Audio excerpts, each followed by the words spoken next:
Profe, ¿no escucha? No Ahora escucho sí. nada. Ahora sí, ya se escucha. A ver, hablen. A usted le escuchamos, pero no lo escuchamos. El video. Ah, es cierto, tiene razón. Hola. Lo escuchamos, Hola. Domingo. Sí, solo quería saber, es que no escuché bien a Génesis. No sé si Génesis ya terminó.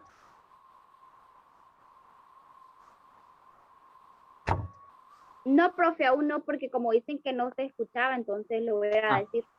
Por favor, retome.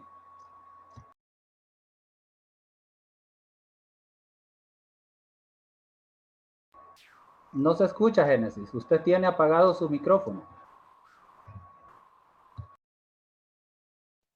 Perdón, no siento, discúlpenme. Me agarran como los nervios. Bueno, muy buenas tardes a todos los participantes del Foro Día Internacional de los Trabajadores. Mi nombre es Nessie Rubí Andino Colín. Para mí es un honor moderar esta bonita actividad. Espero que sea de mucho provecho para todos. El día de hoy conoceremos el origen del Día Internacional de los Trabajadores. Es una historia emocionante y triste a la vez. No se escucha. No se escucha nada, profe. Génesis, sinceramente no se Dígame. escucha nada. Tal vez, no sé si es un problema técnico o es que su voz es... No, porque a veces sí se le escucha, o sea que debe de tener un problema técnico Correcto. con su micrófono. Ahora se escucha. Ahora Perfecto. sí. Sí se escucha, sí. Sí se escucha. Espérame. Muy buenas tardes a todos los participantes del Foro Día Internacional de los Trabajadores. Mi nombre es Génesis Rubí Andino Colindres. Para mí es un honor moderar esta bonita actividad. Espero que sea de mucho provecho para todos. El día de hoy conoceremos el origen internacional de los trabajadores. Es una historia emocionante y triste a la vez. Es la historia que han ofrendado su vida porque tengamos derechos. Hoy aprenderemos cómo se ha construido la sociedad actual. Veremos que no son los gobiernos y los personajes famosos, los héroes de esta historia, sino trabajadores humildes, que no tenían nada que perder excepto sus cadenas. Bueno, pero sin más preámbulo, les dejo con el encargado del desarrollo, el tema profesor José Domingo Godoy.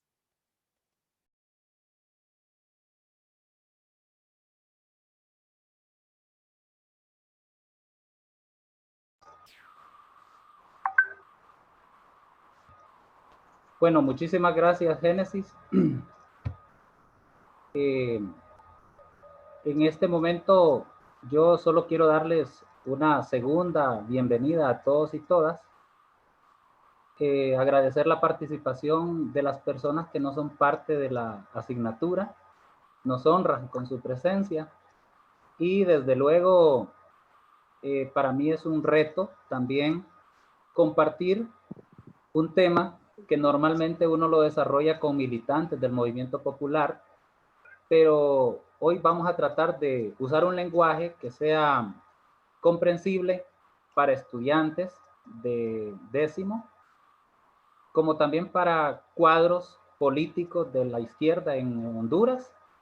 Y pues si alguien más nos está escuchando, pues al no saberlo voy a pecar de omisión, pero en todo caso quiero empezar mencionando que para hablar de este tema es necesario tener algunos conceptos más o menos claros.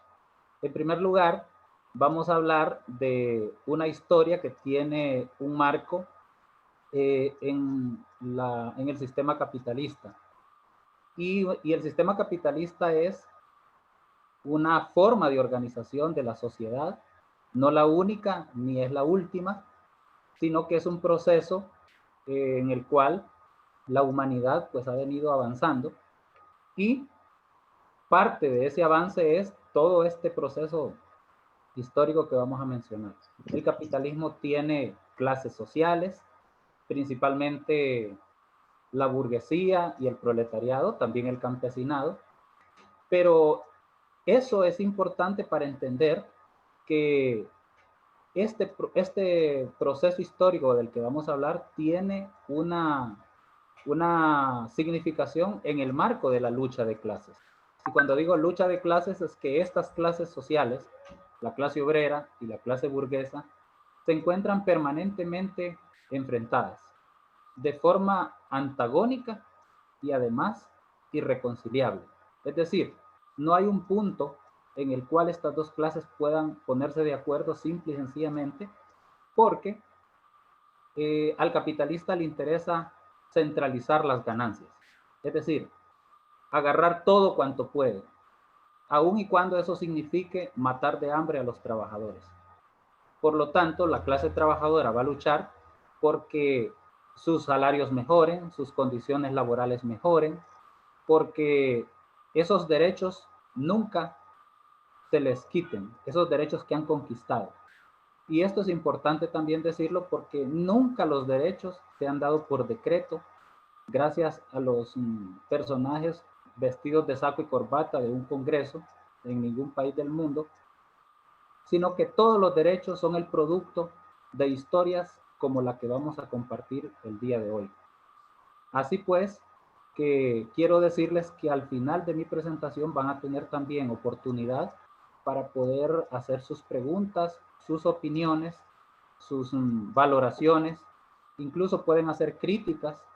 Estamos abiertos a todo eso por si cometemos alguna imprecisión en el momento de desarrollar el tema, para que todos los y las participantes puedan hacer aportes que mejoren esta actividad, la cual está siendo subida también a la nube para que se pueda observar posteriormente, principalmente para los muchachos que por alguna razón no tuvieron acceso hoy a la charla.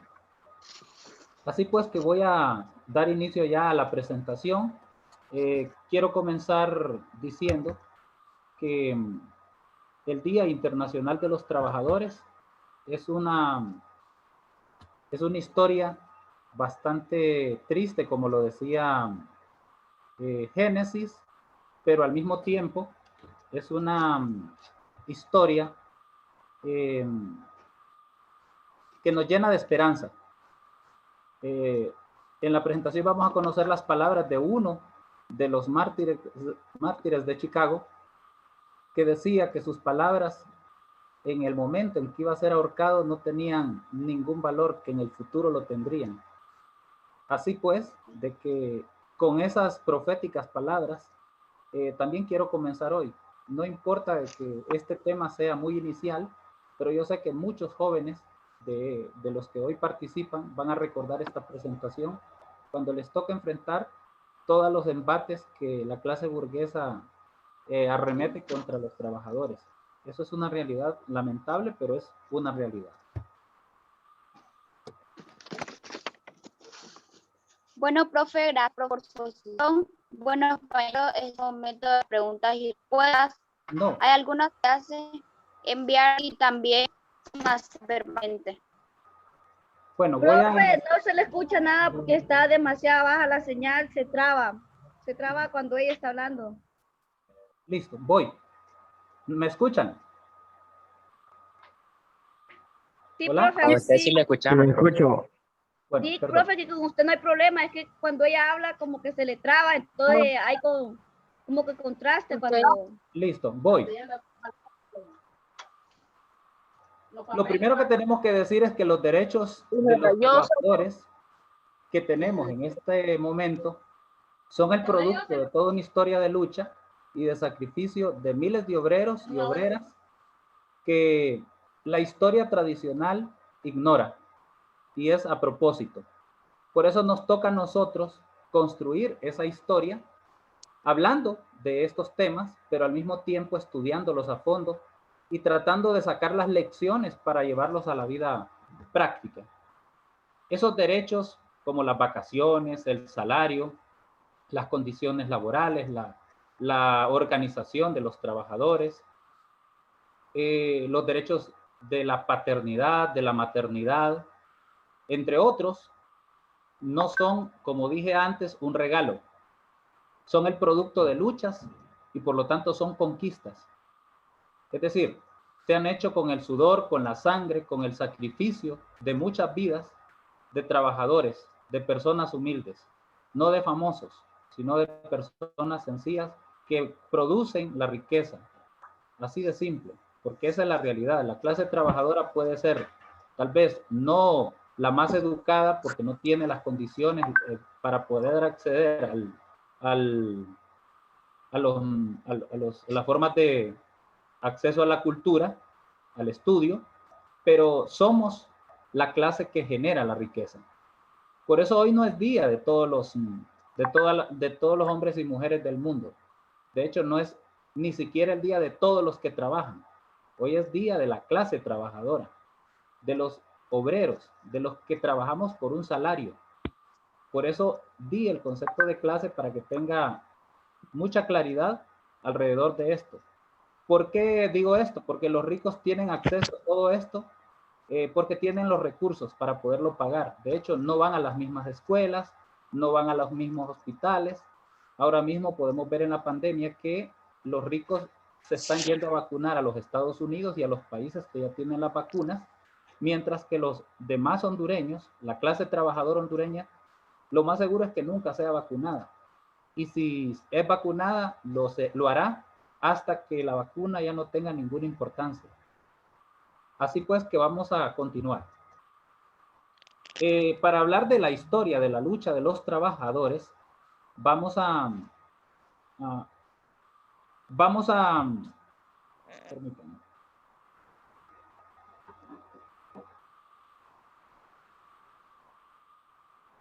Vamos a comenzar con las luchas que se hacían en Europa en el siglo XIX. Hoy voy a tomar las más importantes. Hace un mes estábamos cumpliendo 150 años de la Comuna de París, que fue el primer ejercicio de gobierno obrero de la historia, producto de que el gobierno de esa localidad de París fue atacado por los germanos, es decir, parte de lo que hoy es Alemania, y fueron los obreros los que defendieron la ciudad. Cuando la burguesía se dio cuenta de que la sociedad parisina dirigida por los obreros estaba funcionando igual o mejor que cuando ellos la dirigían, se aliaron con los enemigos para venir a sofocar a los comuneros, es decir, a la organización o al gobierno que regía la ciudad de París. Y todo terminó en un baño de sangre. Al final, los comuneros perdieron 45,000 de sus miembros y muchos otros, incluyendo jóvenes, mujeres, fueron encarcelados y luego expatriados, es decir, los sacaron de la sociedad para no dejar ningún proceso de organización que se volviera a generar después. Así pues que la Comuna de París es un gran modelo que después sirvió a los bolcheviques, al partido fundado por Lenin, para poder hacer la Revolución Rusa. Esa revolución de 1917, particularmente la de octubre. Entonces, aquí lo que vemos es un gran ejemplo de una cosa que casi nadie cree, y es que los obreros también podemos gobernar. No solo los perfumados, los ricos, los que han sacado sus estudios en el extranjero. De hecho, ellos son los que no pueden, y por una sencilla razón. Para gobernar se necesita querer hacerlo para el pueblo, para toda la gente, y no solo para los intereses, como lo está haciendo actualmente la narcodictadura. Dentro de esas luchas también... Profe, ¿Hola? no es 1915. ¿Perdón? Profe, no es 1905. 1917. Bien. 1905 fue la revolución de la semilla. Es que hubieron 3 revoluciones en Rusia, chicos. Una de 1905, otra en febrero de 1917 y la revolución de octubre de 1917. Yo me referí que el modelo que usaron los bolcheviques al hacer la revolución de 1917 en octubre fue aprendiendo de los errores que se habían cometido en la Comuna de París. Así pues de que hay 3 revoluciones en menos de 20 años. Son las 3 revoluciones rusas y no son las únicas 3 revoluciones si lo vemos a nivel de Europa. Volviendo al tema de las luchas del siglo XIX en Europa, noten que solo estoy hablando de Europa y después yo voy a explicar por qué es tan importante dejar claro toda la historia y la experiencia de lucha que lograron los obreros en este continente y cómo se va a trasladar posteriormente a los Estados Unidos, porque eso nos interesa para el tema del día de hoy, dejar claro cómo se da ese proceso. En las imágenes, en la esquina superior derecha, frente a su pantalla, ustedes pueden ver a 2 personajes que son los cerebros de toda la ciencia de la que vamos a hablar el día de hoy. Es decir, la comprensión de la historia de la humanidad a través del materialismo histórico, que es una corriente filosófica que no es enseñada en las escuelas y colegios. A los profesores incluso se nos dan otros materiales que tienen una inclinación favorable a los intereses de la burguesía, pero en esta oportunidad, aprovechando que es nuestro día, nos vamos a dar el lujo de decir las cosas tal como son. Y como lo hago siempre en mis clases, lastimosamente no tenemos en este momento la posibilidad de verlo cada día. Estoy hablando de 2 personajes, uno de ellos ya los conocen ustedes en las tareas que les he dejado, Carlos Marx, el del lado derecho, y Federico Engels, en el lado izquierdo. Juntos fundaron la ciencia del materialismo histórico y del materialismo dialéctico. Este enfoque de la interpretación de la sociedad es el que hoy estamos conociendo. En el lado izquierdo, en la parte superior, una de las mujeres más destacadas en la formación y en la elaboración de esta teoría que continuó después de la muerte de Marx en 1883 y de Engels unos 14 años después, no recuerdo bien. Estamos hablando de Rosa Luxemburgo, dirigente del Partido Socialdemócrata Alemán. En la imagen en rojo ustedes pueden ver algunas de sus frases. A mí me llamó poderosamente la atención la que está en la parte de abajo. Quien no se mueve, no siente las cadenas. Y es precisamente lo que quiero destacar. En ese proceso de organización, de formación y de lucha de la clase obrera europea, los estudios de Marx y Engels se llevaron a la práctica. Se cometieron muchos errores, pero la clase obrera fue aprendiendo, justamente porque se movilizaba, porque luchaba. ¿Y por qué no hablé desde antes de la Comuna de París? Porque las primeras luchas obreras que tienen las mismas características que hoy en día conocemos son las que se dan de 1848 en adelante, desde una revolución que se dio en Francia, plasmada en un libro de Marx que se llama justamente La lucha de clases en Francia, el Manifiesto Comunista, que fue publicado en 1848.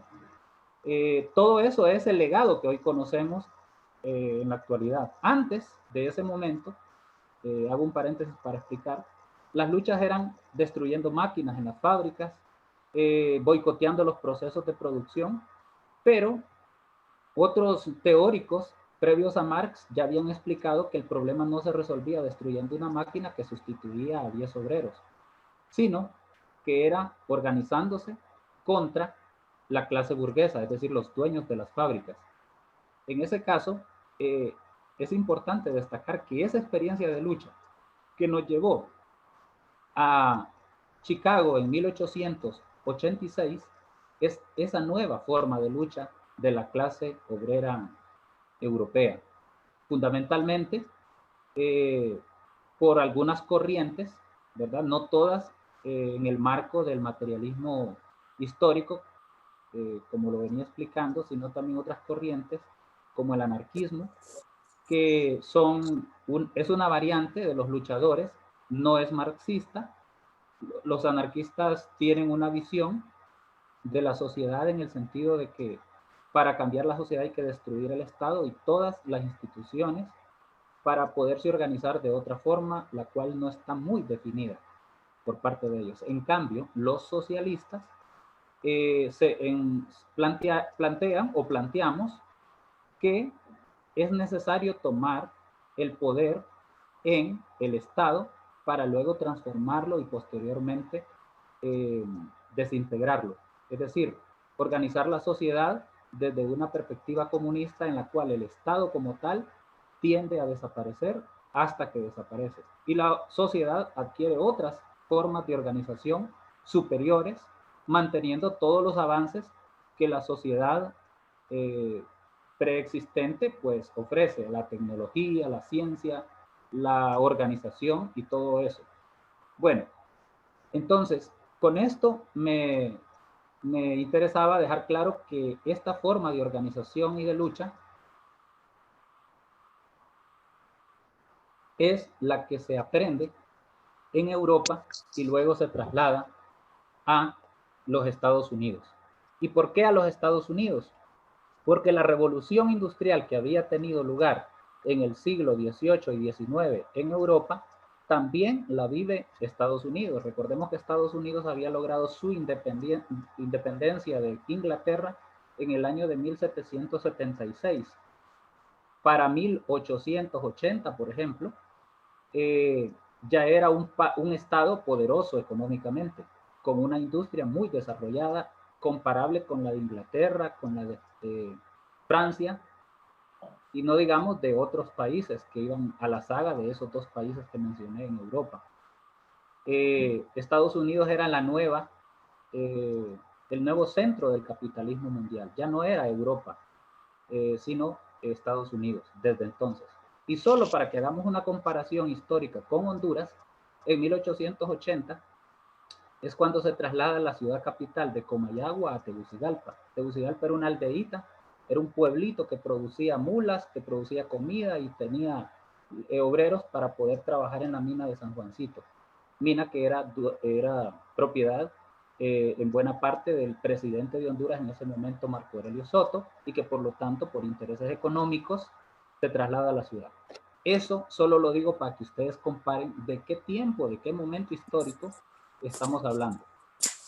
Noten que estoy hablando de un gran desarrollo industrial, económico y político en Europa, en Estados Unidos, pero no en Honduras, ni en toda Latinoamérica. Algunos países habían avanzado en América Latina. Centroamérica no era el caso. Honduras ni siquiera había formado todavía su estado. Y solo como un previo, en septiembre vamos a desarrollar justamente dos foros sobre este tema del desarrollo del Estado hondureño, precisamente porque estamos cumpliendo este año los 200 años de la independencia de Centroamérica. Así pues, que dejo ese tema ahí, solo para picarlos, y voy a continuar con lo que tengo preparado en la presentación. Bueno, vamos a muchas pasar al tema de la revuelta de Chicago, que es el tema central, justamente porque es ahí donde se origina el Día Internacional de los Trabajadores. Estamos hablando de una huelga que convocó a cientos de miles de obreros, una huelga pacífica, pero que se propagó por todo el país, por todos los Estados Unidos, y que obviamente con los días se fue tornando violenta, no por parte de los obreros, luchadores, sino por parte de la policía, que sofocó a los huelguistas de forma violenta para luego incriminarlos, y luego ya vamos a ver el desenlace de todo este proceso. Las demandas por las cuales se hizo esta revuelta es la que ustedes ven en la imagen inferior derecha. 5 horas para trabajar 8 horas para trabajar, 8 horas para la recreación y 8 horas para descansar. Esa era la consigna central. Desde luego que habían seguramente otros temas, pero esta era la consigna principal por la cual se hace esta huelga. A continuación voy a proyectarles un videíto para que conozcamos en resumen lo que pasó en esos años entre 1886 y 1889, que es cuando se define el 1 de mayo como Día Internacional de los Trabajadores.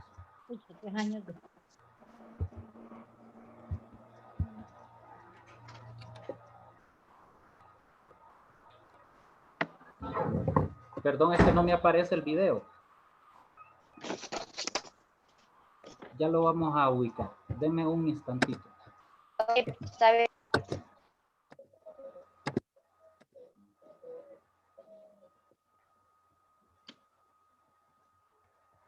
Perdonen que tengo un problemita técnico.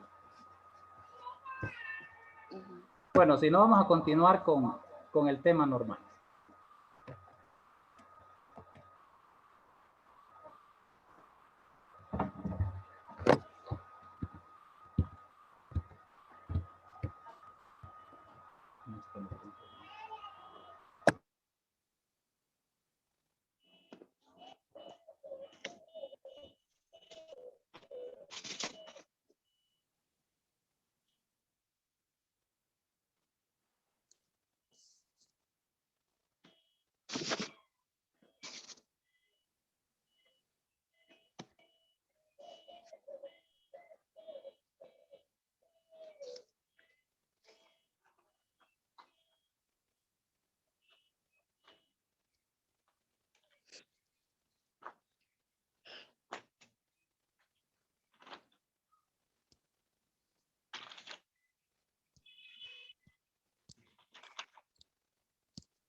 Bueno, les voy a quedar debiendo el video, me disculpan, pero tenía en la diapositiva el video y en la otra versión se me quedó. Así es de que voy a continuar la presentación y vamos a ver si al final lo puedo ubicar y si no, pues igual está desarrollado todo el tema en las diapositivas.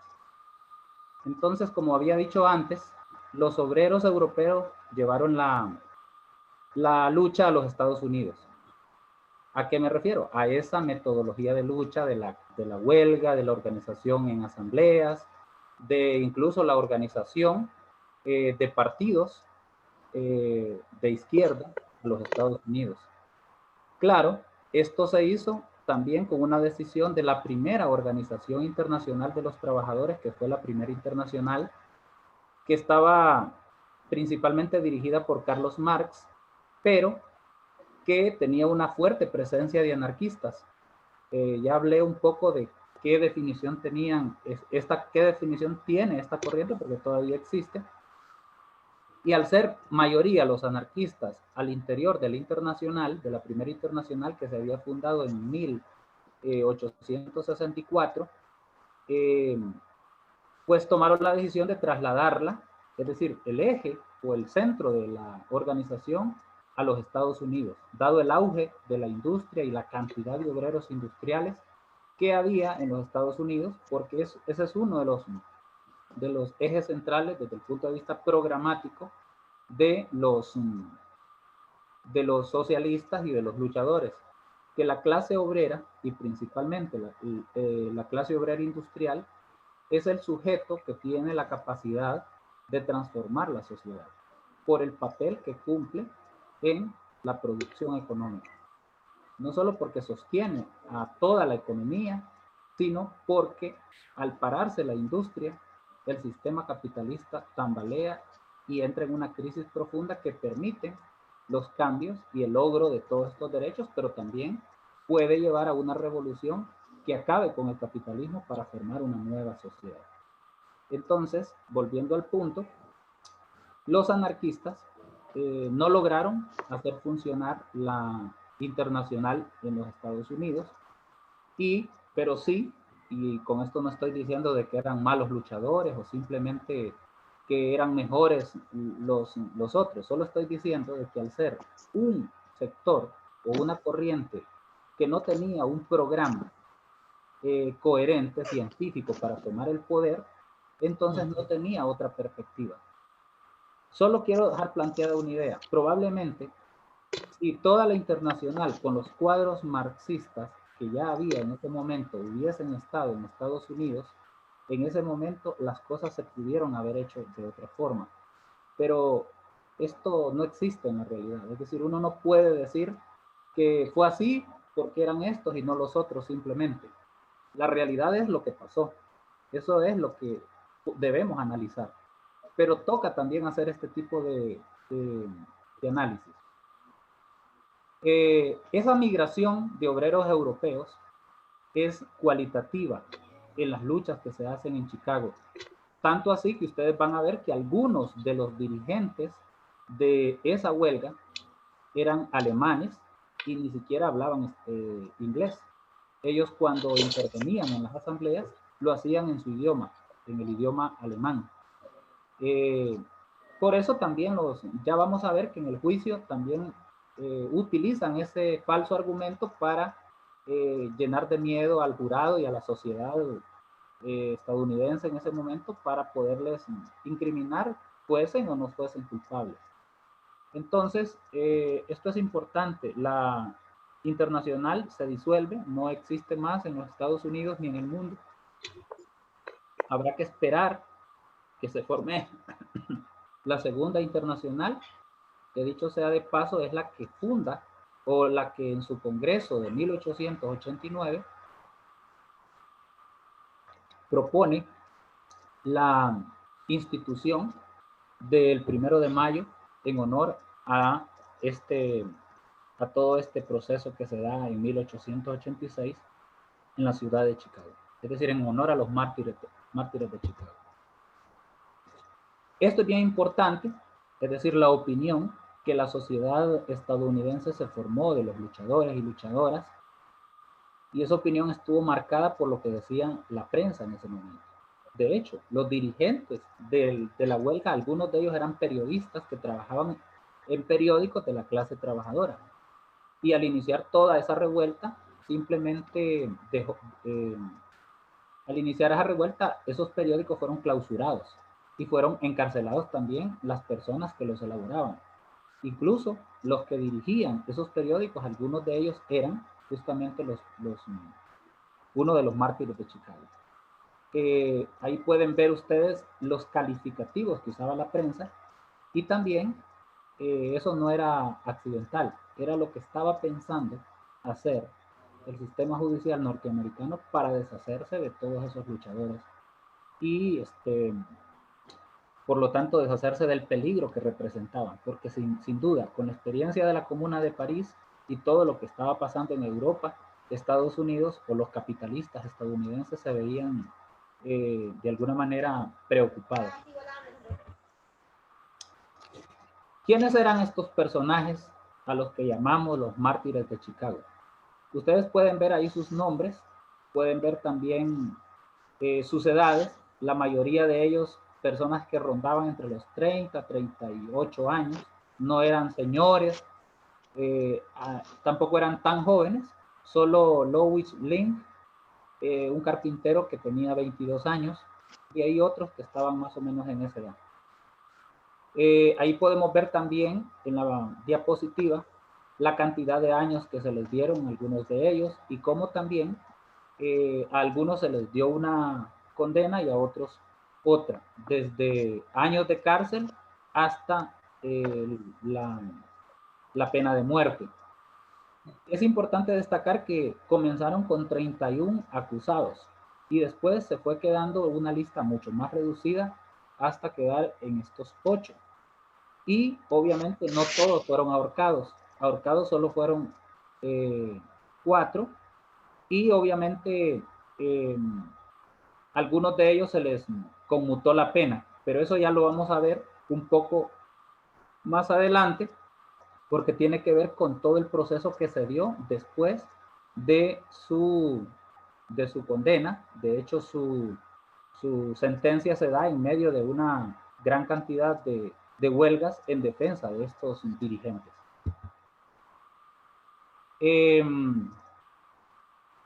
Quise tomar la frase que da Space y que a mi juicio sintetiza todo, ¿verdad?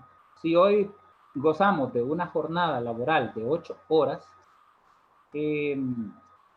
es porque personas como este obrero, que era un periodista, si no me equivoco,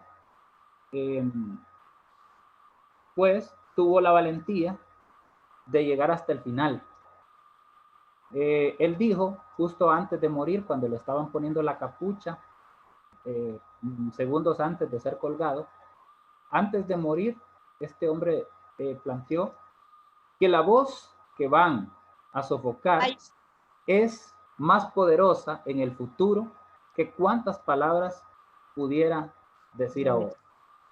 Eso significa que estos eran dirigentes de talla internacional que tenían muy claro el futuro de la sociedad. Sabían que su sacrificio en el tiempo iba a tener un impacto muy grande. Y prueba de ello es que hoy hemos participado de una movilización, aún en medio de una pandemia, que toda la gente que participa de ella conoce esta historia. Si consideramos que las personas a quienes recordamos y a quienes agradecemos tanto nunca mueren, yo puedo decir sin temor a equivocarme que estos personajes van a seguir viviendo en la memoria de los luchadores y de todos aquellos quienes seamos conscientes de ello. En este caso, hoy también ustedes, estudiantes de sociología, que también han hecho trabajos de investigación documental sobre este tema, con esto los inmortalizamos. Claro, yo con esto no voy a decir que es suficiente, hay que también seguir su ejemplo. Y seguir su ejemplo no significa dejar que nos cuelguen. Me refiero a luchar. Y luchar consecuentemente.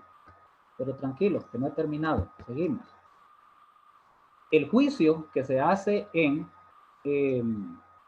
Chicago es un juicio falso.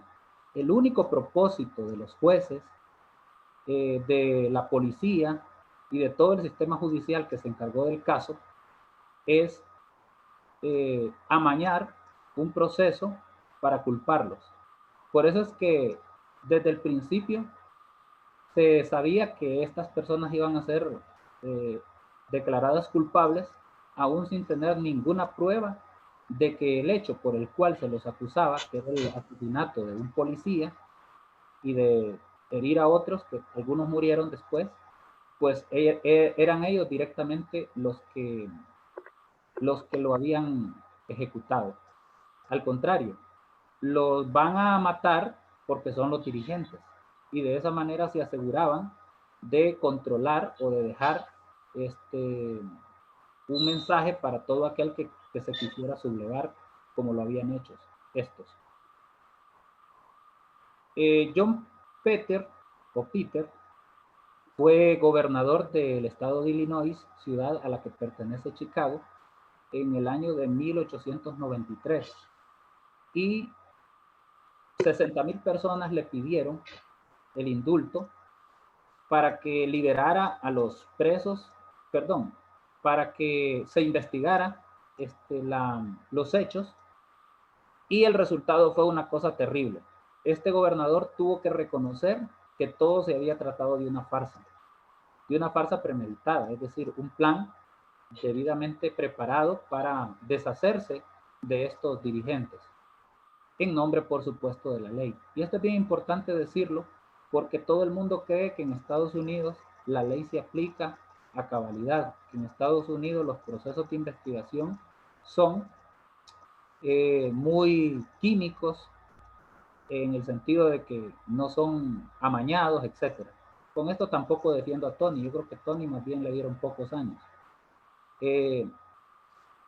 Pero no es así. Estados Unidos tiene un sistema judicial cargado de errores, de gente inocente que ha sido ejecutada, porque allá existe en varios estados la pena de muerte todavía, y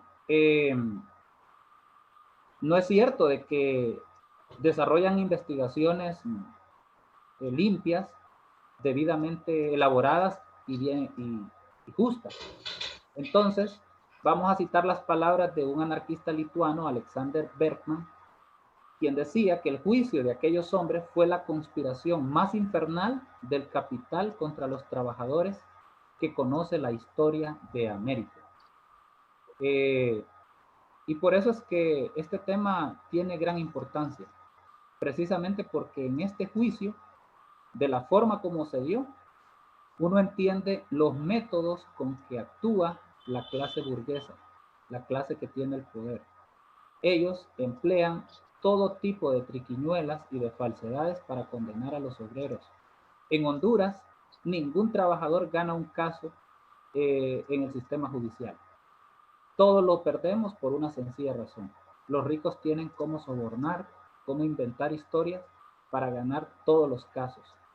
El caso de Berta Cáceres, por ejemplo, es un caso que solo ha tenido un poco de investigación, porque hay toda una comunidad internacional detrás. Pero no es cierto de que se ha terminado. Hace unos días se estaba desarrollando una de las audiencias, o una de las, bueno, no conozco bien el término jurídico, pero no dejaban participar a los agraviados, en este caso los parientes de Berta, las hijas de Berta, y mucho menos a todas aquellas personas que de alguna manera hemos luchado por porque se haga justicia. Solo menciono este caso porque es quizá uno de los más famosos, pero en Honduras a diario lo que encontramos es una persecución contra cualquier líder, contra cualquier luchador. Solo el golpe de Estado nos dejó más de 350 muertos, y campesinos, por luchas por la tierra, por los derechos de los campesinos, pues ya llevan más de 400 solo en los últimos 10, 15 años. Por lo tanto, eso les da una idea de que no solo en Chicago se cometen este tipo de actos, en Honduras es peor. Y cuando digo esto, solo vean de que Honduras ni siquiera es capaz de juzgar a sus ladrones y a sus corruptos. Resulta que en este caso, Estados Unidos, que es un país colonizador, nosotros somos colonia desde el momento de que no elegimos ni siquiera a nuestros gobiernos, sino que ellos deciden quién gobierna, pues hasta nos investiga y nos ejecuta sentencias contra los criminales hondureños. Repito, mis palabras no tienen que ver con que esté inconforme con lo que ha pasado con Tony. Lo que lamento es que no sea Honduras el país que los investiga y los juzga, que tenga que ser la potencia que nos domina quien lo haga. Pero ya vemos también el historial que tiene Estados Unidos en materia de investigación y de ejecución de la justicia.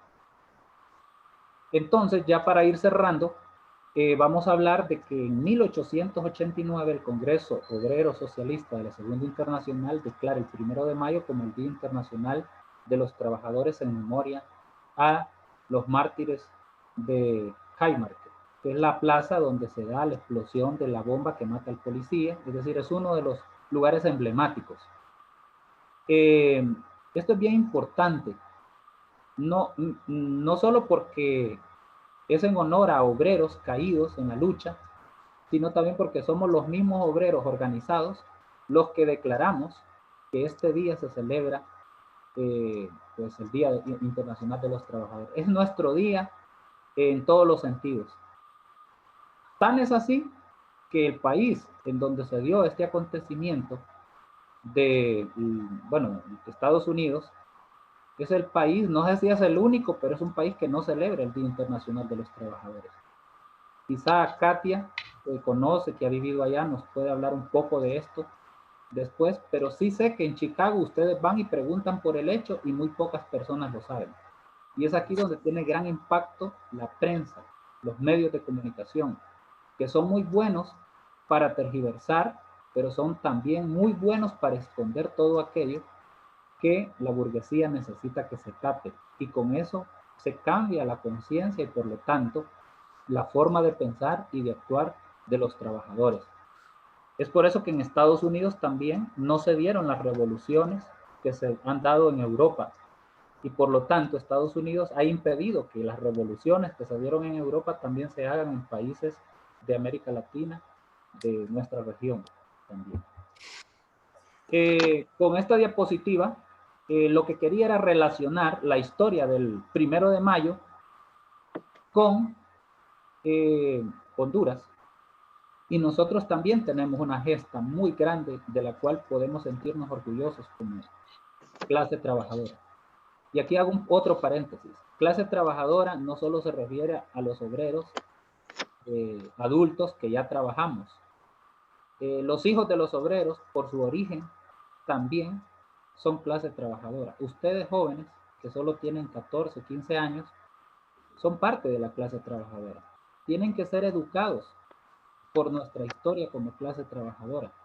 No es eso que se nos enseña de manera aparentemente neutral la realidad. Nosotros somos una clase porque tenemos un rol en la producción. Nuestros padres, en el caso de ustedes que no tienen todavía un empleo, algunos ya lo tienen. De hecho, yo pongo los exámenes en la noche porque algunos llegan tarde de trabajar y solo pueden hacer ese tipo de cosas después de las 7.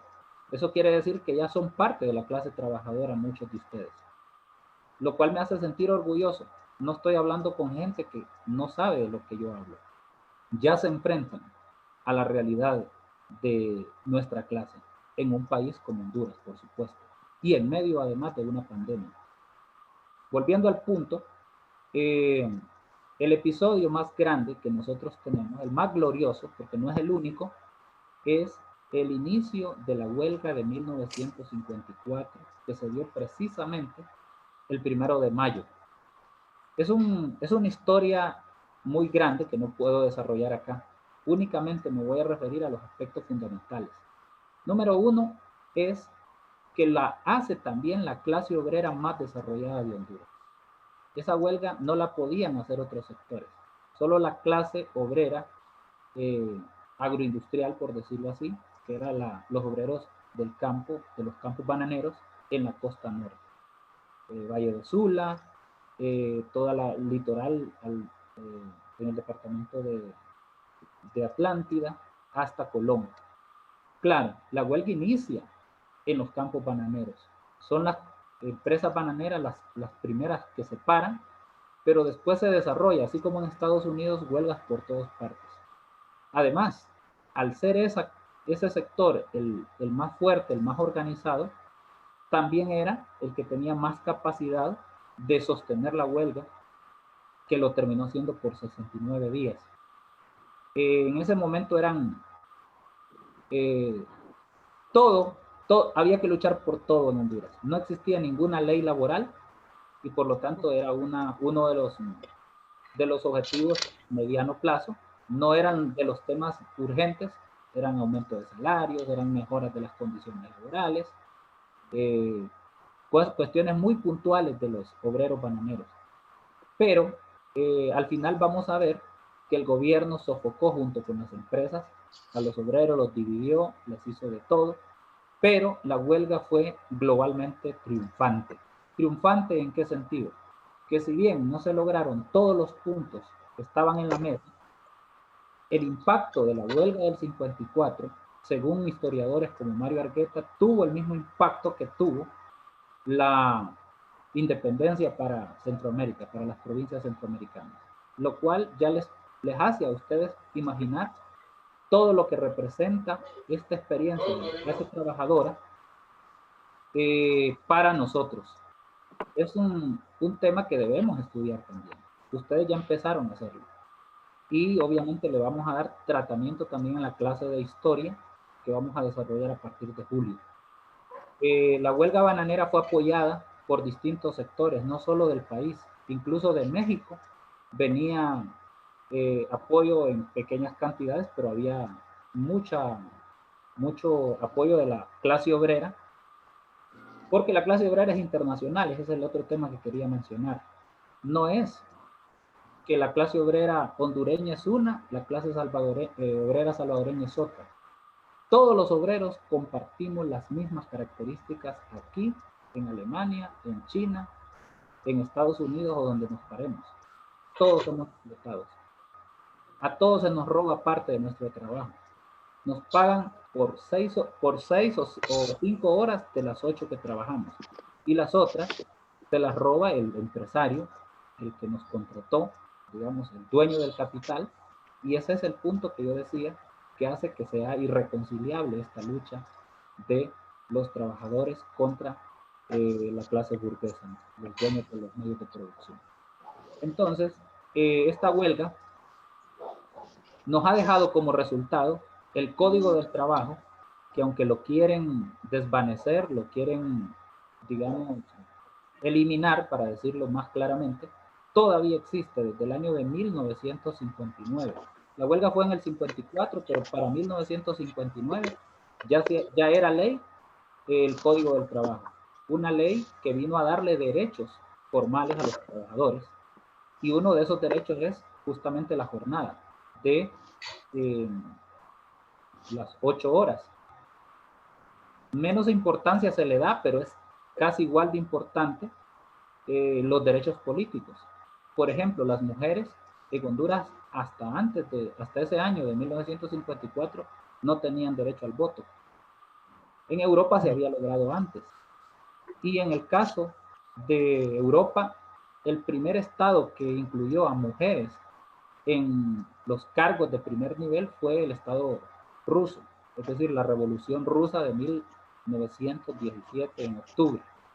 Por lo tanto, estamos hablando de que aquí podemos hablar de tantos derechos que se han logrado con todos estos procesos, y en el caso de la huelga de 1954 permitió el derecho a la organización. No existían los sindicatos hasta antes de 1954. Veníamos de la dictadura de Tiburcio Carías Andino, que había aplicado una política de encierro, destierro o entierro, es decir, o mataban los dirigentes obreros, o los desaparecían, los sacaban del país, o los encarcelaban, ¿no? Entonces, de ahí veníamos, y la huelga se da justo cuando se da ese cambio de gobierno. Tiburcio Carías es dictador hasta 1900. ¿Qué tal, doña Blanquita? Aquí estoy, mire. Después, sí, estoy en una charla ahorita. Juan Manuel Gálvez, el señor que aparece en el billete de 50 lempiras. Y bueno, lo que pudimos ver, lo que vamos a conocer de la huelga del 54 también es una cosa terrible. El sufrimiento de los huelguistas es comparable con los de otras huelgas. Incluso también podemos hablar de mártires. No en la misma forma de los mártires de Chicago, pero también podemos hablar de que nosotros tenemos muchos mártires por los cuales luchar, y por los cuales decir que este día, 1 de mayo, no es un día de celebración, es un día de memoria, y es un día de lucha, de compromiso por seguir conquistando derechos y por defender los derechos que otros en el pasado conquistaron y que nosotros tenemos que defender con lo que podamos. Entonces, yo quiero cerrar mi participación haciendo una invitación a que este tema no se quede aquí, que vayamos y leamos y podamos estudiar a fondo de manera individual, porque en el tiempo que hemos podido hablar aquí no se puede desarrollar a fondo. Sin embargo, es un hecho de que queda abierta esa puerta, queda introducido el tema. Ese ha sido mi propósito, y quiero agradecer todos ustedes por tener la paciencia de escucharme. Y bueno, con esto cerraría. Bueno, gracias, profe, por su exposición. Bueno, compañeros, es momento de las preguntas después. Hay algunas que se enviaron y también pueden hacer verbalmente. No se oye.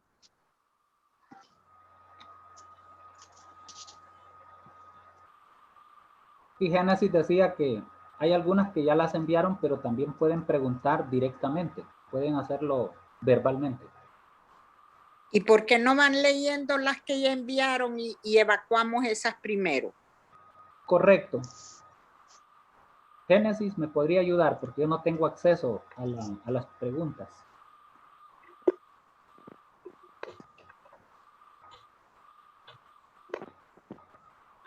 No han hecho preguntas. Bueno, también pueden ser opiniones.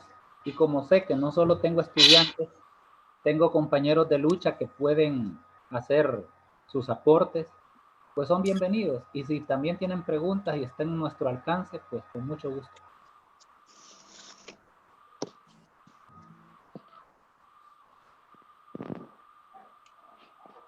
Bueno, como nadie se atreve, mi querido profesor, yo, en primer lugar, felicitarlo a usted, felicitar a todos sus estudiantes y estudiantas que participan en este foro, que es sobre un tema fundamental, porque como usted bien dijo, todos los que recibimos un salario, todos los que tenemos que vivir de nuestro propio trabajo, somos trabajadores y trabajadoras. Eso de clase media, de clase media baja, clase media alta, eso es un invento. Lo que hay es explotados y explotadores. Y no se dejen, no se dejen ustedes convencer de otra manera, porque la lucha de clases, esa contradicción que existe entre el que es explotado y el explotador, es lo que ha movido la historia de la humanidad. Y eso no me lo inventé yo, lo dijo Carlos Marx. Por otro lado, queridos jóvenes, yo quería mencionar que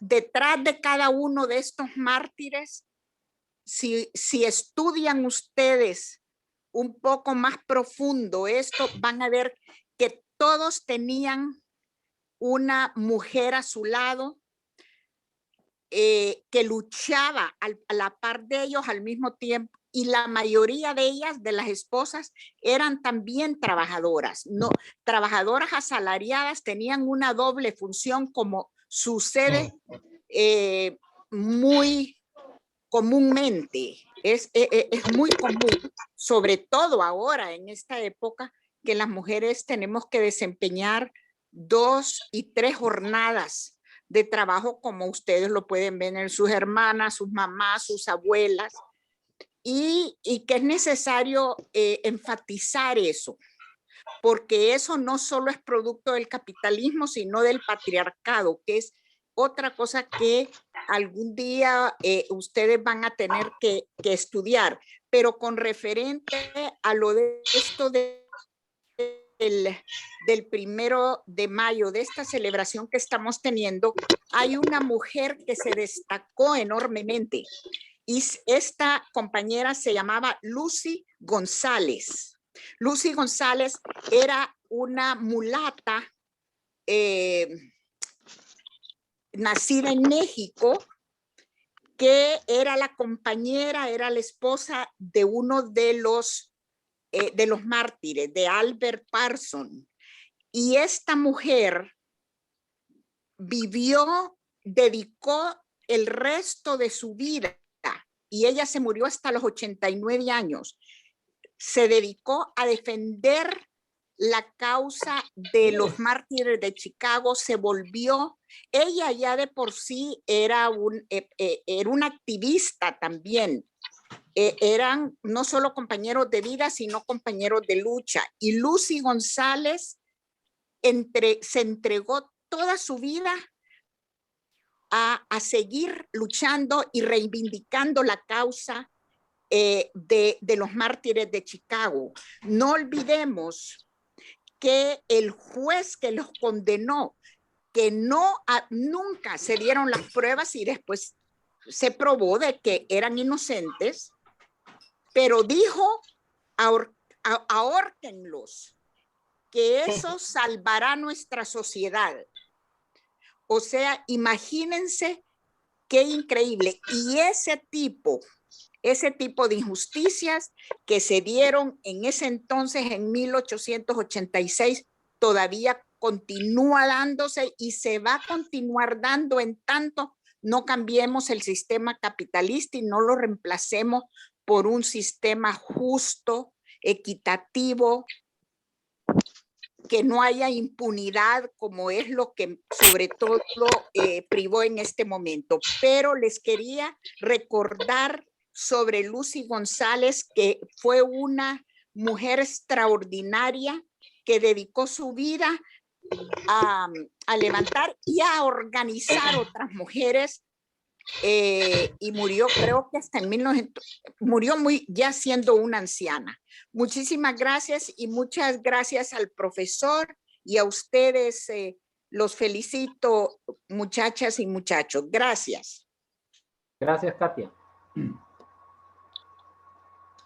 Si hay más preguntas o participaciones, comentarios, son bienvenidos. Profe Domingo. Sí, profesor Salim, bienvenido.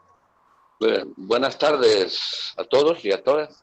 ¿Verdad? Felicito, compañero Domingo, y felicito también a los jóvenes por este foro, por esta participación en cuanto a lo que es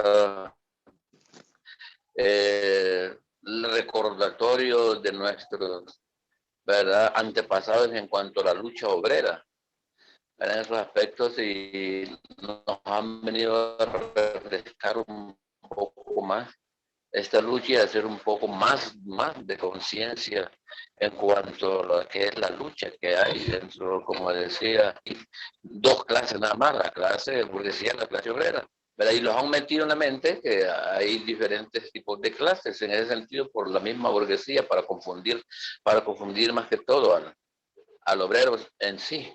Pero una pregunta, José Domingo, ¿qué efectos trae, por ejemplo, el trabajo por hora ahora en los trabajadores, ¿verdad? En cuanto a la misma sociedad, donde nos están llevando a trabajar por hora, más que todo con la pandemia, ahora van a estar llevando en cuanto a lo que es el trabajo en casa, ¿verdad? Donde ellos no van a gastar absolutamente nada de luz, de internet y todo, los están llevando. ¿Qué efectos puede traer todo esto para la economía de los hogares?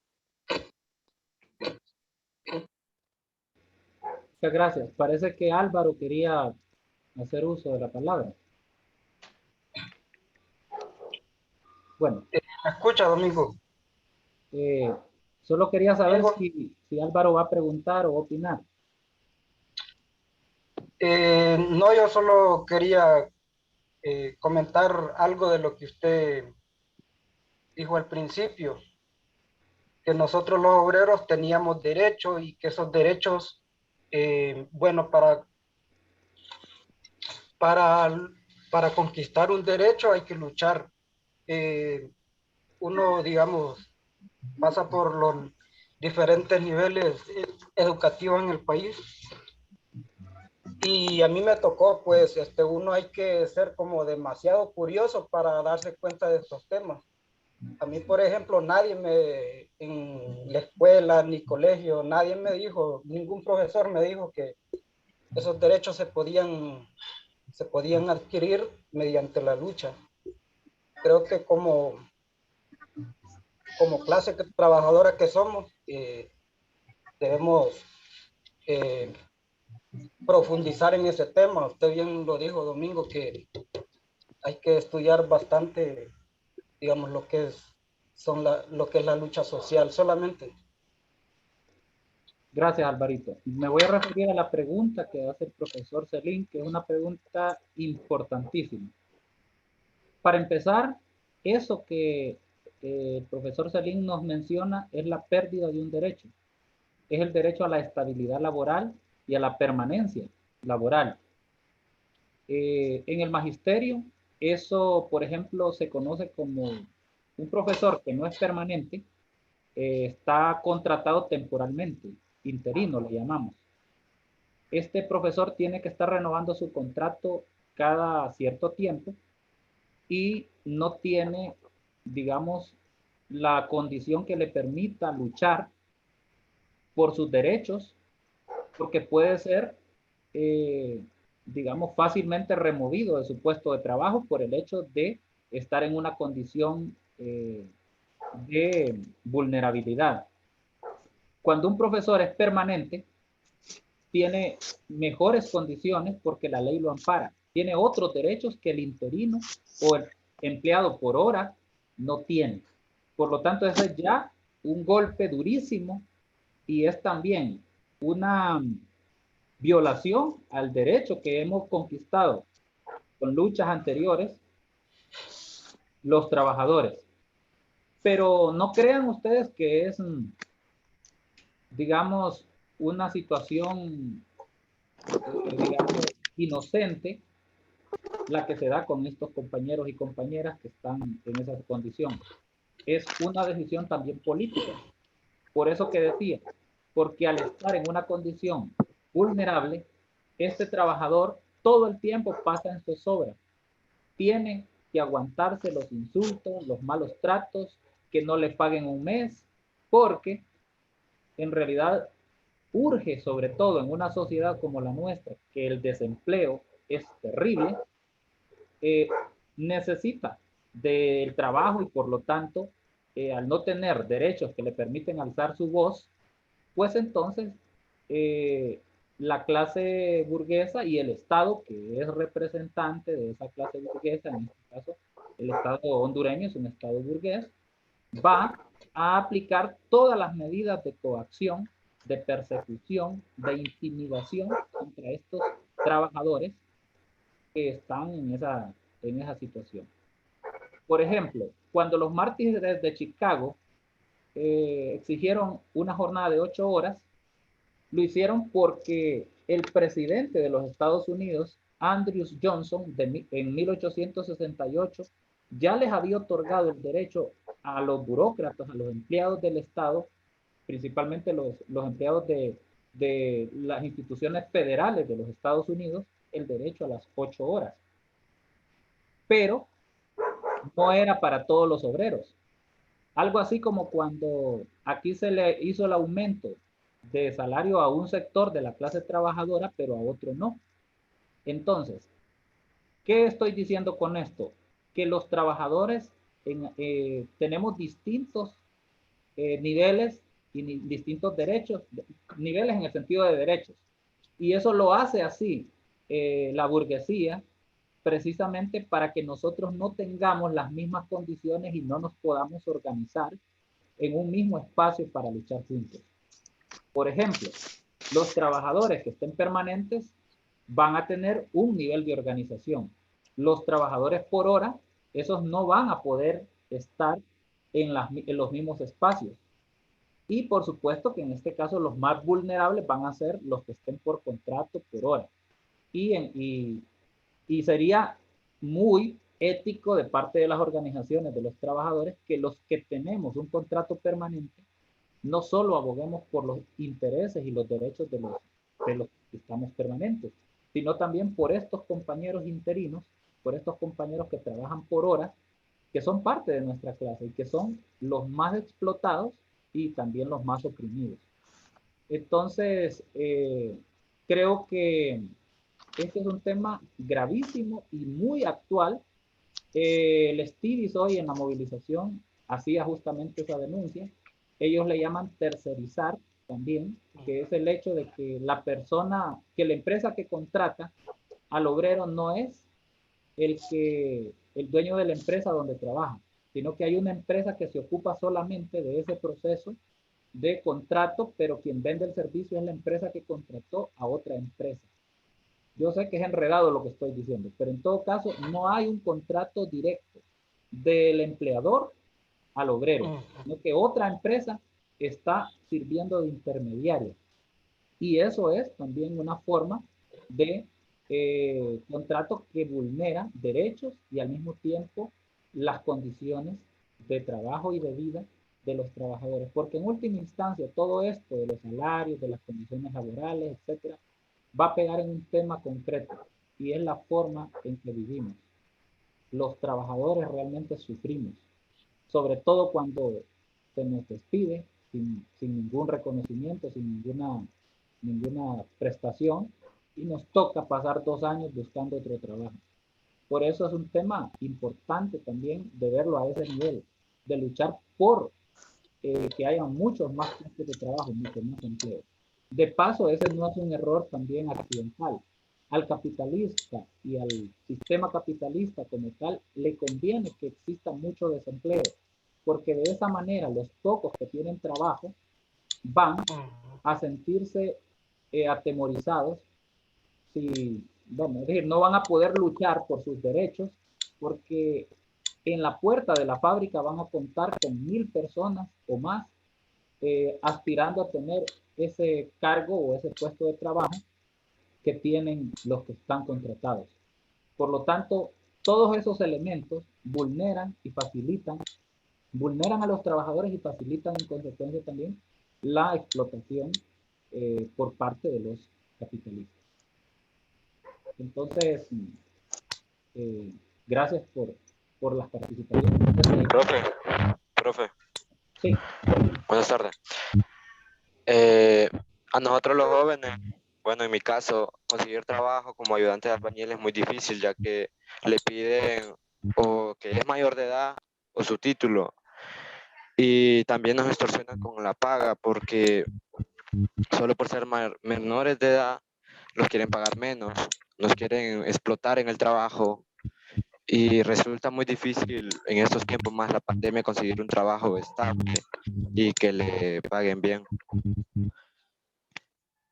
Anderson, ¿terminó? Sí. Bien. Yo también fui ayudante de albañil antes de los 18 y sé perfectamente de lo que usted me está hablando. Días y semanas que no me las pagaron, trabajé para 2 albañiles al mismo tiempo, me hacían trabajar hasta 12 horas y no me pagaban las horas extras. Lo que quiero decirle es que justamente esa situación que usted pasa es una condición que le sirve mucho al sistema capitalista y a la burguesía para explotar. Explotar jóvenes significa que nos paguen mucho menos de lo que merecemos por nuestro trabajo. Eso es explotar. Porque si ustedes trabajan bastante, pero reciben un excelente salario, ese tema de la explotación ya es más discutible. Pero en este caso estamos hablando de personas que con lo que hacen generan mucha ganancia para el que lo contrató, pero no se la paga. Y además están todos estos elementos de tipo legal que tienen que ver con la edad, otros que tienen que ver con experiencia. Por ejemplo, se le exige al joven que tenga experiencia laboral, pero no se le da la oportunidad de que obtenga esa experiencia. Se le pretende que la haga, no sé, de manera mágica. En todo caso, pasa por empleos, por documentos que reafirmen que tiene esa experiencia laboral. Y eso obviamente es una traba para poder justificar el contrato de los jóvenes en estas condiciones por menos de lo que deberían pagar. De dicho sea de paso, existe una ley de salario mínimo que significa que no se le podría pagar a los trabajadores menos de, digamos, 8,000 lempiras. Pero esa ley no se cumple. Es decir, muchos jóvenes y niños en Honduras y en todo el mundo están trabajando por menos de la mitad de ese salario. Por cierto, los niños y las niñas y las mujeres han sido de la clase trabajadora los sectores más explotados en toda la historia del capitalismo. Incluso sabiendo que los niños En las fábricas hacían y hacen unos trabajos que no los pueden desarrollar los adultos, incluso muy peligrosos. Cuando las máquinas se trababan, por alguna razón, la mano que podía entrar en las fisuras de las máquinas eran las de los niños. Y los capitalistas se ahorraban todo el trabajo de desarmar una máquina para quitarle lo que le había trabado, porque los niños podían hacer eso. Y no crean que por eso no hubieron accidentes gravísimos, y tampoco es que esos accidentes fueron reconocidos. Los capitalistas han sacado ventaja de todas las condiciones de vulnerabilidad de los trabajadores, principalmente de mujeres y niños. Hoy día las mujeres en Honduras ganan 17% menos de lo que gana un hombre por el mismo trabajo. Es decir, que hacen exactamente la misma cantidad de producto o de producción que el hombre, pero el salario no es igual. ¿Y por qué? Porque la mujer está en una condición de opresión que facilita la explotación. Entonces, menciono la mujer y los jóvenes porque estamos hablando de los sectores más explotados y a los cuales se aprovechan de su condición para poder, digamos, explotarlos mucho más. No sé, ¿tenemos más preguntas? Profe. Sí. Profe, en los casos de los jóvenes. Los hechos que le dieron el lugar a esta conmemoración, ¿cuál es? Repita, por favor, Génesis, no le escuché bien. Los hechos que le dieron el lugar a esta conmemoración, ¿qué es? No logro escucharle, disculpe.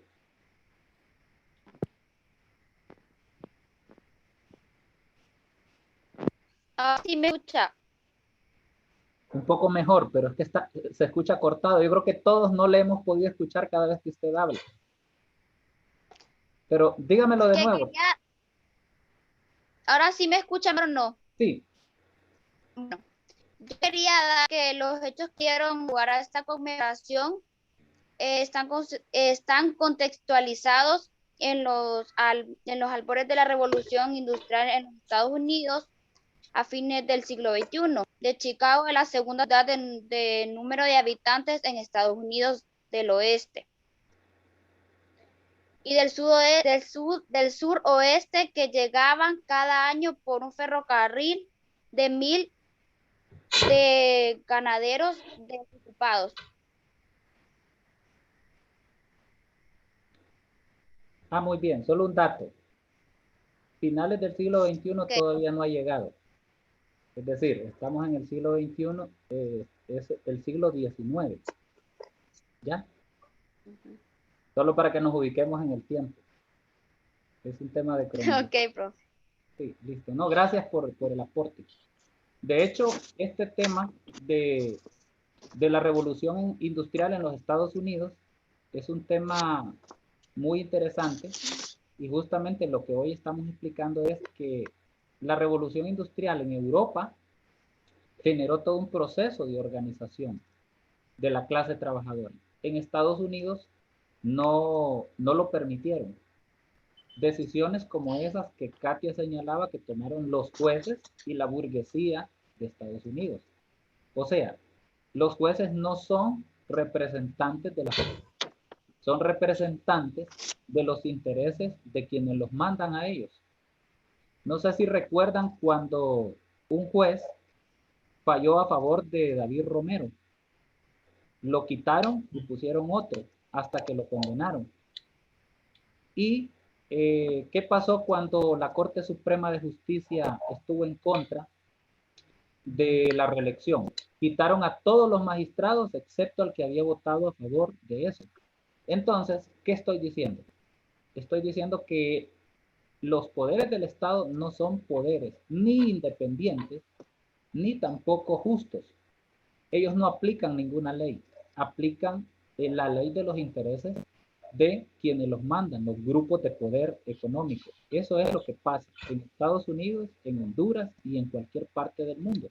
O sea, que esta definición del Estado capitalista, sociedad capitalista o la clase burguesa organizada, que eso es el Estado burgués, no es otra cosa más que la clase que tiene el control de la sociedad organizada para mantener aplastada explotada a la clase trabajadora. Entonces, esto es importante entenderlo en términos históricos, porque de lo contrario uno no logra entender por qué pasa todo lo que pasa en Honduras actualmente. Y trato de siempre poner ejemplos hondureños, porque no me quiero quedar con una charla que hable de lo que los libros viejos, todos polvorientos, nos dicen. Esa historia es tan real y es tan actual como lo que nosotros estamos viendo en este momento en nuestro país. Por eso les invito, jóvenes, nuevamente a que retomen el tema. Yo voy a hacer mi parte, pero también es un esfuerzo individual. Lo que yo les estoy enseñando hoy no me lo enseñaron ni en el colegio, como decía Alvarito, ni en la universidad, y mucho menos me lo va a enseñar la Secretaría de Educación como parte del programa que tengo que desarrollar con ustedes. Incluso por una charla como esta, a mí hasta me podrían sancionar por el hecho de considerársele que estoy hablando de temas subversivos. Yo soy consciente de eso y no me importa, yo voy a subir este video para que quien quiera verlo después en la web, pues tenga acceso. Bueno, hemos llegado al final de este foro. Hemos conocido de la historia de nuestra sociedad, una historia que nos anima a organizarnos, a luchar por defender nuestros derechos y por las conquistas de nuevos y mejores derechos. Sobre todo en una sociedad hondureña con tantas noticias que se va el dinero a los hospitales y a nuestra educación. Bueno, gracias Génesis y gracias a todos y todas por participar, en particular aquellos que no son de la clase de sociología, a los jóvenes que ya tienen un poco más de años, que han acumulado su juventud y que también son un ejemplo. Yo quiero hablar de Katia, que es una mujer a la que respeto mucho, admiro mucho por su compromiso de lucha, pese a que tiene, como dije, acumulada bastante juventud. Es una mujer que lucha como cualquier muchacha, cualquier cipota, en todos los temas que tienen que ver de interés con la sociedad. Así de que muchas gracias por participar, por su atención.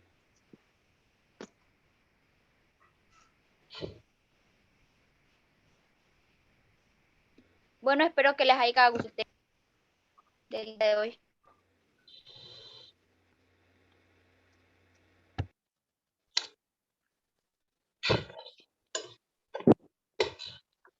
Y gracias por su atención.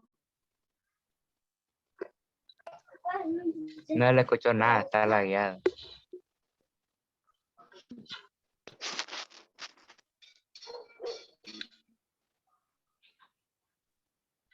Yo solo quiero expresar, ¿verdad, profesor y alumnos ahí, y a Génesis, en aspecto de la exposición que ha hecho el profesor Domingo, una exposición magistral y ilustrativa, ¿verdad? Para ustedes jóvenes que son el presente y futuro de este país, para que puedan ir tomando conciencia de las situaciones y dándose cuenta que es la historia que ha venido pasando durante todo el tiempo, ¿verdad?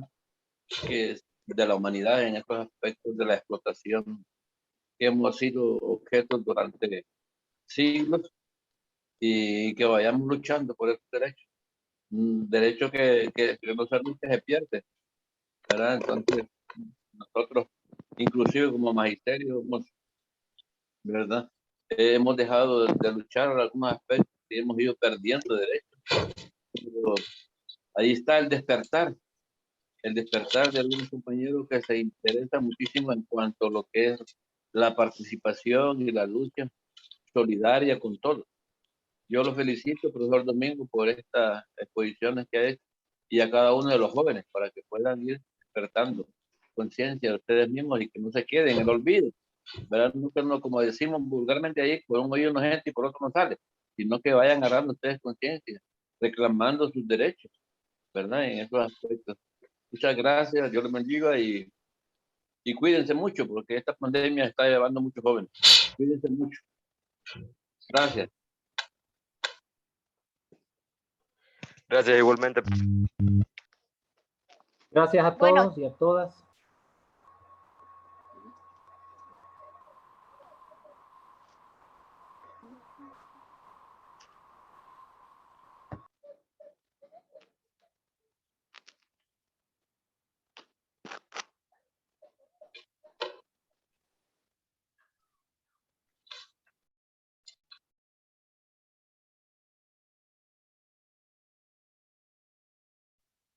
Disculpen, ¿puedo aportar en algo?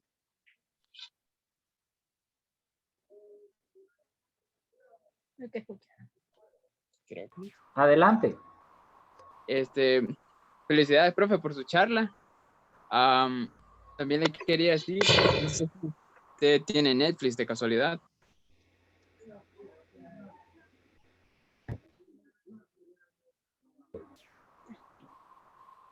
Está mala la internet. ¿Por qué preguntaba Mario? Porque yo había visto una película que se llama El Juicio de los Siete de Chicago. Yo en un momento creía que era como referencia a lo que pasó de eso, el Día del Trabajador en Chicago. Pero creo que los de sus estudiantes, los que tengan Netflix y puedan verla, creo que es como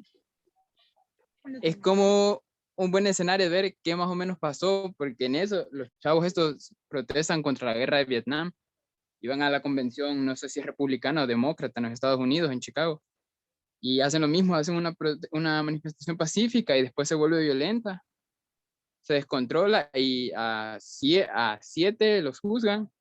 Igual el juicio amañado, todos los que ellos presentan para defenderse, el juez nunca se los permite, entonces creo que sería una buena manera de tratar de medio visualizar qué fue lo que pasó con lo mismo de la huelga del Chicago el 1 de mayo. Repita el nombre, compañero, ¿cómo se llama la película? Si no me equivoco, el juicio de los 7 de Chicago. El juicio de los 7 de Chicago. Sí, el juicio de los 7 de Chicago. Ah, gracias.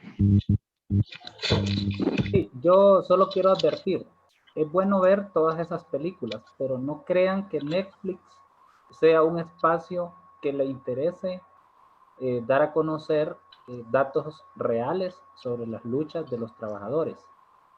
Normalmente, a juzgar por otras películas que he visto, tergiversan bastante la realidad. Con esto no estoy diciendo que no lo vean, al contrario, hay que verlos, pero también hay que ver a la par la versión de los sectores organizados que luchan por los derechos de los trabajadores. ¿Por qué digo esto? Porque lamentablemente no estamos hablando de una ciencia neutral. Aquí se puede hablar o a favor o en contra de los trabajadores. Y cuando digo a favor, no estoy diciendo de que se invente una telenovela romántica a favor de las luchas. No, estoy diciendo de que hablen los hechos tal como son, porque la historia siempre está bajo el control de los grupos económicos y los intelectuales de la burguesía. Créanme que esta charla, con todas las debilidades que tiene, no se las va a decir un gran número de profesores. Por lo menos a nivel de enfoque, van a notar que no es, que el sistema educativo no está interesado pues en hablar de estos temas y mucho menos de hablar las cosas como son. Entonces Netflix es un espacio que cuenta la historia acomodada a los intereses de la burguesía. Pero repito, no dejen de verla. Vean, pero no se queden solo con la versión. Puede que leer libros que están revisados por gente que realmente ha estudiado los temas, se lleven una gran sorpresa, que tal vez no sean las cosas tan así como las películas lo dieron. Además, todas las películas tienen un fin de entretener, por lo tanto van a inventar algunas historias que puedan darle notoriedad, vistosidad al drama. Por lo tanto, no es tan bueno. Pero repito, una vez más, sí hay que verlas. Profe, Anderson. sobre el tema de de la acomodación, tiene mucha razón, porque en el país que estamos, Honduras, mire los canales de noticias, como hay algunos vendidos y otros no. Unos mencionan cosas malas contra Juan Orlando y otros no, como David Romero. Imagínense su canal, lo cerraron y querían cerrar la estación de radio. Hay otras canales que también los quieren cerrar porque están contra Juan Orlando y se ve como el país se vende por unas cuantas monedas.